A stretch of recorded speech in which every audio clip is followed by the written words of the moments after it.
வணக்கம். இலங்கை செய்திகளுடன் நான் ரோஷன். விரிவான செய்திகளுக்கு முன் தலைப்புச் செய்திகள். இலங்கையின் சுதந்திர தினத்திற்கான ஏற்பாட்டுக் குழுவுக்கும் பிரதமர் ஹரணி அமரசூரியவுக்கும் இடையில் கலந்துரையாடல்.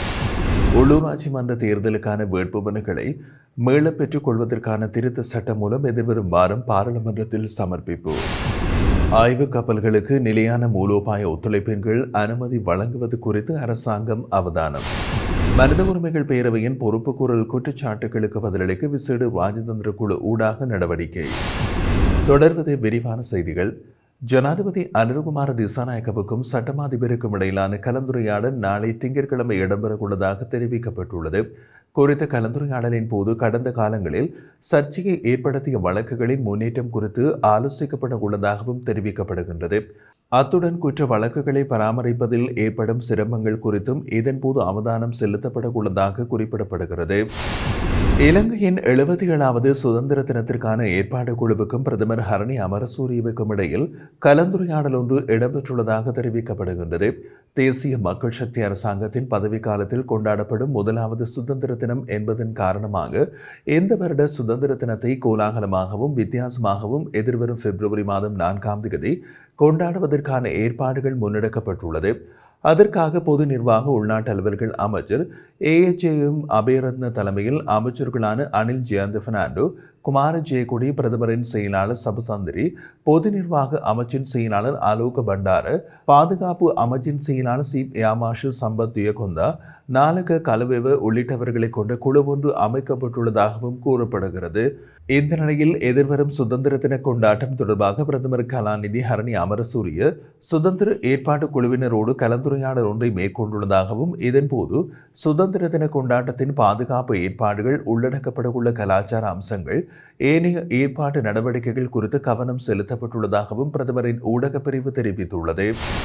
உள்ளூராட்சி மன்ற தேர்தலுக்கான வேட்புமனுக்களை மீளப் பெற்றுக் கொள்வதற்கான திருத்த சட்டம் மூலம் எதிர்வரும் வாரம் பாராளுமன்றத்தில் சமர்ப்பிக்கப்பட உள்ளதாக பொது நிர்வாக உள்ளூராட்சி மன்றங்கள் மற்றும் மாகாண சபைகளின் அமைச்சர் பேராசிரியர் சந்தன அபேரத்ன தெரிவித்துள்ளார்.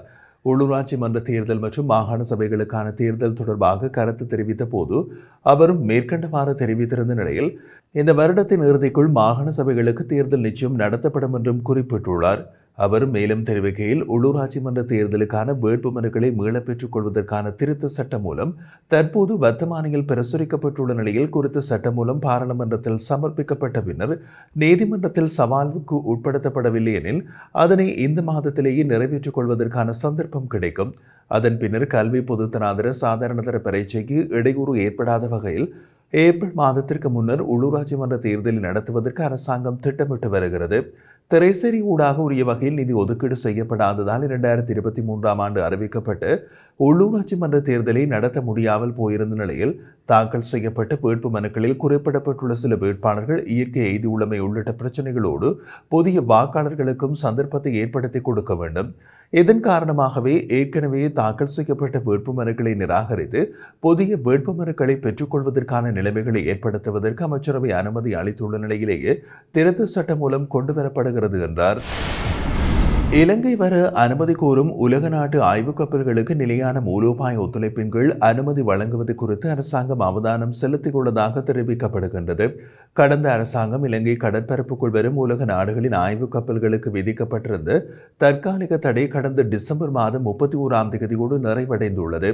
இந்த நிலையில் ஆய்வு கப்பல்கள் இலங்கைக்கு வருவதால் ஏற்படக்கூடிய ராஜதந்திர நெருக்கடிகளை தவிர்க்கும் வகையில் பொதுவானதொரு மூலோபாய ஒத்துழைப்பு விதிமுறையை உருவாக்குவதற்கு ஜனாதிபதி அனுரகுமார திசாநாயக்க நடவடிக்கை எடுத்துள்ளார். அதன் அடிப்படையில் வெளிவிவகார அமைச்சர் விஜித ஹேரத் தலைமையில் விசேட குழு ஒன்றை ஜனாதிபதி அனுரகுமார திசாநாயக்க நியமித்துள்ளார். இந்த குழு உலக நாடுகளின் ஆய்வு கப்பல்களை இலங்கைக்குள் அனுமதிப்பதாயின் மூலோபாய ஒத்துழைப்பு விதிமுறைகளை கவனத்தில் கொண்டு நிலையான ஒரு செயல்பாட்டு செயல்முறையினை அனைத்து நாடுகளுக்கும் பொதுவானதாக உருவாக்க உள்ளது. எனினும் முன்னாள் ஜனாதிபதி ரணில் விக்ரமசிங்கவால் ஆய்வு கப்பல்களுக்கு விதிக்கப்பட்டிருந்த தற்காலிக தடை தற்போது காலாவதியாகியுள்ளதால் புதிய விதிமுறை அறிமுகப்படுத்தப்படும் வரை எந்த ஒரு உலக நாடுகளின் ஆய்வு கப்பல்களும் இலங்கை விஜயத்திற்கு அனுமதி கோராது என்று நம்புவதாக அரசாங்கத்தின் கலந்துரையாடலின் போது தெரிவிக்கப்பட்டிருந்தமை குறிப்பிடத்தக்கது. சுகாதார மற்றும் வெகுசன ஊடக அமைச்சர் நலிந்த ஜாதிச நாளிதழ் ஒன்றில் வெளியான செய்தி தொடர்பாக ஊடக சந்திப்பொன்றில் தெரிவித்த கருத்து சர்ச்சையை ஏற்படுத்தியுள்ளது.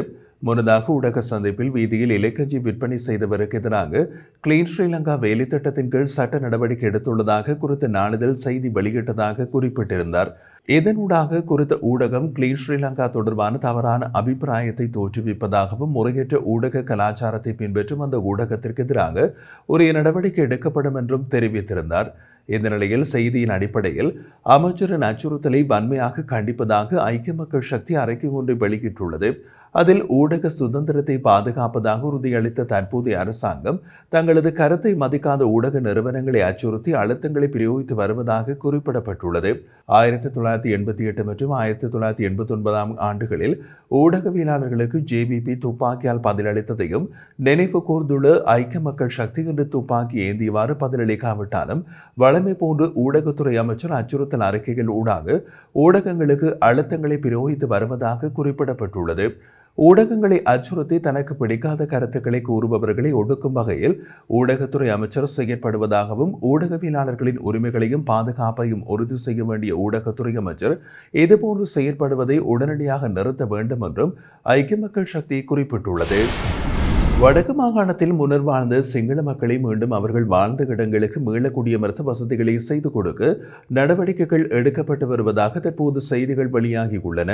இதன்படி மேல்குடியேற்ற விரும்புவோருக்கான வசதிகளை அரசாங்கம் செய்து கொடுக்க தயாராகி வருவதாக தெரிய வருகிறது. 1983 ஆண்டுக்கு முன்னர் வடக்கில் எவ்வளவு சிங்களவர்கள் எந்தெந்த இடங்களில் வாழ்ந்தார்கள் என்ற விவரங்கள் யாழ்ப்பாண மாவட்ட செயலகத்தால் திரட்டப்பட்டு கொழும்புக்கு அனுப்பப்பட்டுள்ளதாகவும் குறிப்பிடப்படுகிறது. ஆளும் கட்சியின் மேலிட உத்தரவு ஒன்றின் பிரகாரம் இந்த செயற்பாடுகள் இடம்பெறுவதாகவும் குறிப்பிடப்படுகிறது. வடக்கின் காணிகள் வெளியானால் ஆக்கிரமிக்கப்படுவது குறித்ததான சர்ச்சைகள் நீண்ட காலம் நிலவி வரும் நிலையில் அங்கு சிங்கள மீள் குடியேற்றங்களுக்கு அரசாங்கம் தயாராகி வருவது தமிழர்களிடையே சஞ்சலத்தை ஏற்படுத்தியுள்ளமை குறிப்பிடத்தக்கது. மனித உரிமைகள் பேரவையின் பொறுப்புக்கூறல் குற்றச்சாட்டுகளுக்கு பதிலளிக்க விசேட ராஜதந்திர குழு கூடாக நடவடிக்கை எடுக்கப்பட்டுள்ள அதே நேரம் எதிர்வரும் அமர்வுக்கு முன்னர் சிறப்பு அறிக்கையை வெளியிடவும் அரசாங்கம் தீர்மானித்துள்ளதாக வெளிவிவகார அமைச்சு அறிவித்துள்ளது. மேலும் ஐக்கிய நாடுகளின் மனித உரிமைகள் பேரவையின் 58வது கூட்டத்தொடர் எதிர்வரும் பிப்ரவரி மாதம் 24ஆம் தேதி ஆரம்பமாக உள்ள நிலையில் மனித உரிமைகள் பேரவையின் அமர்வில் சமர்ப்பிக்கப்படும் என்ற தீர்மானத்தின் 51 நகல் வடிவினை இலங்கை தொடர்ந்து எதிர்க்கும் என்று கூறப்படுகிறது.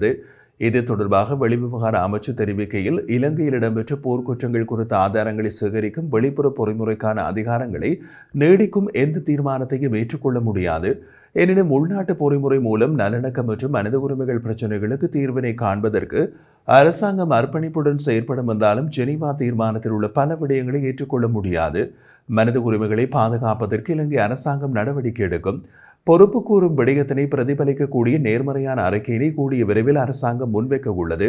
இந்த அறிக்கையானது ஜெனீவாவுக்கு பதிலளிப்பதாக அல்லாது எமது அரசாங்கத்தின் நிலைப்பாட்டை சர்வதேசத்திற்கு வெளிப்படுத்துவதாக இருக்கும் என்றும் தெரிவிக்கப்பட்டுள்ளது.